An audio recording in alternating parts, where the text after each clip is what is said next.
抗友团体发起12月22日下午在中华爱丁堡广场举行主题为今日新疆明日香港的深渊维吾尔族人权集会。不过大批防暴警则赶来支援并强行清场，驱散参加集会的市民。有几千人参加周日或发布反对通知书的深渊维吾尔族人权集会。有参加者表示，担心香港成为新疆，希望通过关注新疆人权状况，让国际社会继续关注香港。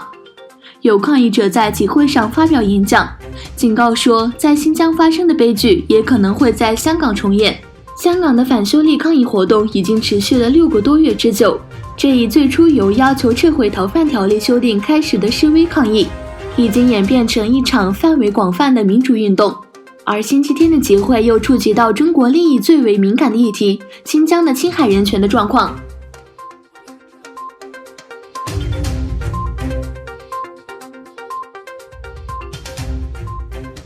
在奥地利居住的维吾尔人举行了一次示威游行，以中国在东突厥斯坦的侵犯人权的行为，特别是针对维吾尔人的种族灭绝。示威者聚集在中国驻维也纳大使馆前，拉开了写有维吾尔人自由、停止大屠杀、100多万维吾尔人被任意拘留等横幅。维吾尔人马赫布·阿布拉在由奥地利维吾尔联盟和大学组织的活动上说，他的母亲、父亲和兄弟被中国政府任意监禁。奥地利维吾尔联盟主席蒂利沙提说，伊斯兰世界、欧盟和国际社会应向中国施压，立即停止东突厥斯坦的不人道的迫害，应该听到维吾尔人的声音，结束中国对维吾尔人的迫害。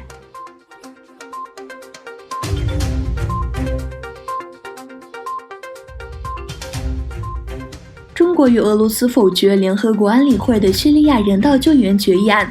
美国国务卿蓬佩奥抨击中俄两国双手带血。美国国务卿蓬佩奥星期六发表声明，强烈抨击中俄两国的行为。蓬佩奥说，俄罗斯和中国昨天否决安理会向叙利亚数百万人提供人道救援的决议案是可耻行为。俄罗斯和中国选择通过反对这个决议案来进行政治宣示，你们因此双手带血。2014年以来，联合国和救援团体根据安理会的授权，每年通过边境口岸向叙利亚运送人道救援物资。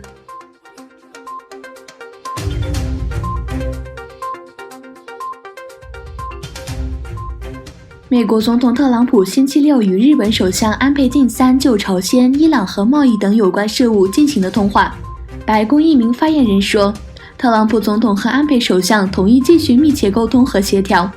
特别是鉴于朝鲜民主主义人民共和国最近发表的威胁性声明。朝鲜最近表示，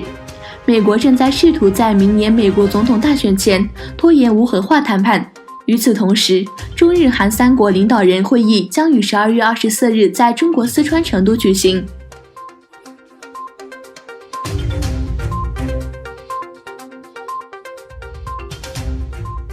国际穆斯林学者联合会周日呼吁印度政府退出有争议的公民法，警告该法将加剧对穆斯林的仇恨。该组织在一份声明中说，他正在密切关注印度穆斯林的状况，并在通过公民法后深感关切。根据这一修正案，印度政府授予2014年12月31日前因宗教迫害进入印度的巴基斯坦、孟加拉国、阿富汗3国非法移民印度公民身份，包括6种宗教教徒都有资格申请印度公民身份，但唯独把穆斯林排除在外。另一方面，伊斯兰合作组织和国际穆斯林学者联合会对中国在东突厥斯坦的种族灭绝保持沉默。